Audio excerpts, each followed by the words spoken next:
అరే మిత్రమా, ఇలాంటి గుండెలు జల్లుమనే క్రైమ్ వీడియోలు మీ కళ్లలో థ్రిల్లర్ సినిమాలా కనిపించాలంటే మన ఈ ఛానల్ని సబ్స్క్రైబ్ చేసి బెల్ ఐకాన్ని గట్టిగా కొట్టే.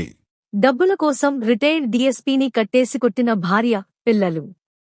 డబ్బుకు లోకం దాసోహం. మధ్యప్రదేశ్లో ఘోర దారుణం. నిందితులపై పోలీసుల దర్యాప్తు. తొలి వెలుగు. హైదరాబాద్. డబ్బుల కోసం రక్త సంబంధాలను సైతం వదులుకోవడానికి ఎవరు వెనుకాడటం లేదు. భార్య, కొడుకులు, అన్నదమ్ములు అందరూ అనుబంధాలకు పట్టరేస్తున్నారు. మధ్యప్రదేశ్లోనూ అలాంటి ఘటనే చోటు చేసుకుంది. రిటైర్ అయిన ఓ డీఎస్పీని డబ్బుల కోసం భార్య పిల్లలు తాళ్లతో కట్టేసి హింసించిన ఘటన వైరల్గా మారింది.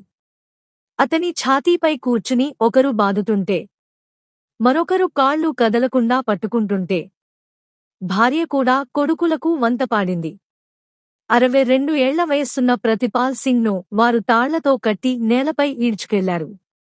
అతని భార్య పిల్లలే ఇంతటి దారుణానికి పాల్పడటంతో స్థానికులు ఆగ్రహం వ్యక్తం చేశారు. ప్రతిపాల్ సింగ్ పై దాడిని అడ్డుకునే ప్రయత్నం చేశారు. కాని ఆ కుటుంబ సభ్యులు స్థానికులతోనూ వాగ్వాదానికి దిగారు. ఈ ఘటనకు సంబంధించిన వీడియో ప్రస్తుతం సోషల్ మీడియాలో వైరల్గా మారింది. ప్రతిపాల్ సింగ్ యాదవ్ ఈ ఏడాది మార్చి 31న పదవీ విరమణ చేశాడు. దానికి ముందు షియోపూర్ జిల్లాలోని మహిళా సెల్లో పనిచేశారు. ఆ అధికారిపై అతని భార్య పిల్లలు దాడికి పాల్పడటం కలకలం రేపింది. తండ్రిని తాళ్లతో కట్టేసి కొడుకులు ఈడ్చుకుంటూ వెళ్లడమే కాకుండా ఛాతీపై కూర్చుని చితక్కొట్టడం అక్కడి వారందరినీ కలచివేసింది. ఈ సంఘటన ఆగస్టు 20న జరిగినట్లు తెలుస్తోంది. ఆ వీడియోలో ఇద్దరు కొడుకుల్లో ఒకరు ఛాతీపై కూర్చుని ఉండగా మరొకరు అతని కాళ్లను తాళ్లతో బంధించి పట్టుకుని ఉండటం కనిపిస్తోంది. అతని భార్య కూడా అక్కడే ఉండి కొడుకులకు మద్దతుగా నిలిచినట్లు కనిపిస్తోంది. ఇదంతా చూసిన చుట్టుపక్కలవారు అతని వదిలేయాలని కోరినప్పటికీ వారు వినకపోవడం గమనార్హం.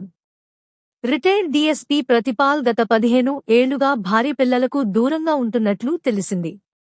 మార్చి నెలలో రిటైరైన ఆయన తమకు డబ్బులు ఇవ్వడం లేదనే ఈ దాడికి పాల్పడినట్లు తెలుస్తోంది. దాడి చేసిన కొడుకులు డీఎస్పీ ఏటీఎం కార్డు, ఫోన్ లాక్కుని బలవంతంగా వారి వెంట తీసుకుపోయే ప్రయత్నం చేశారు. కాని గ్రామస్తులు జోక్యం చేసుకుని కాపాడారు. రిటైర్మెంట్ తర్వాత ఆయనకు ₹20 లక్షలు అందుకున్నట్లు తెలిసింది. ఆయనకు వచ్చిన డబ్బు తమకు ఇవ్వాలని భార్య, ఇద్దరు కొడుకులు ఆయన దగ్గరికి వచ్చి పట్టుబట్టినట్లు డబ్బు ఇచ్చేందుకు నిరాకరించడంతో తాళ్లతో కట్టేసి ఫోన్, ఏటీఎం కార్డు లాక్కుని అక్కడ్నుంచి వెళ్లిపోయారని స్థానికులు తెలిపారు. వారి కుమార్తె గోరఖ్పూర్లో ఎంబీబీఎస్ చదువుతోందని స్థానికులు వెల్లడించారు. పదవీ విరమణ తర్వాత తన ఈపీఎఫ్ నుండి ₹20 లక్షల అందుకున్నారని, గ్రాట్యుటీ, ఇతర నిధుల నుండి దాదాపు ₹33 లక్షల ఇంకా పెండింగ్లో ఉన్నాయని ప్రతిపాల్ తెలిపాడు.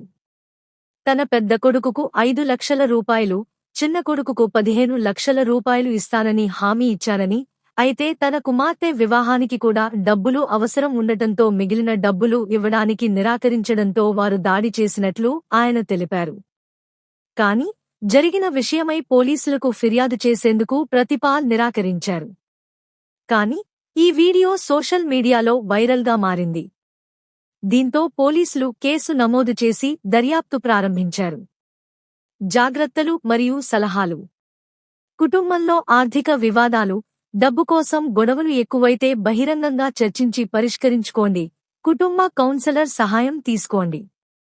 హింసాత్మక దాడి జరిగినప్పుడు వెంటనే పోలీసులకు 100 లేదా ఫ్యామిలీ కోర్టుకు ఫిర్యాదు చేయండి. రిటైర్మెంట్ డబ్బు, ఆస్తుల విషయాల్లో చట్టపరమైన సలహా తీసుకుని విల్ రాసుకోండి. కుటుంబ సభ్యులు ఒకరినొకరు గౌరవించాలి.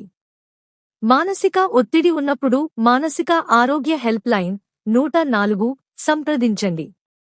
పిల్లలు, కుమార్తెల వివాహాలకు డబ్బు ప్లాన్ చేసుకోండి. హింసను సహించకండి. గ్రామీణ ప్రాంతాల్లో ఇలాంటి వివాదాలు ఎక్కువైతే పంచాయతీలు, గ్రామ సభలు ద్వారా పరిష్కరించండి.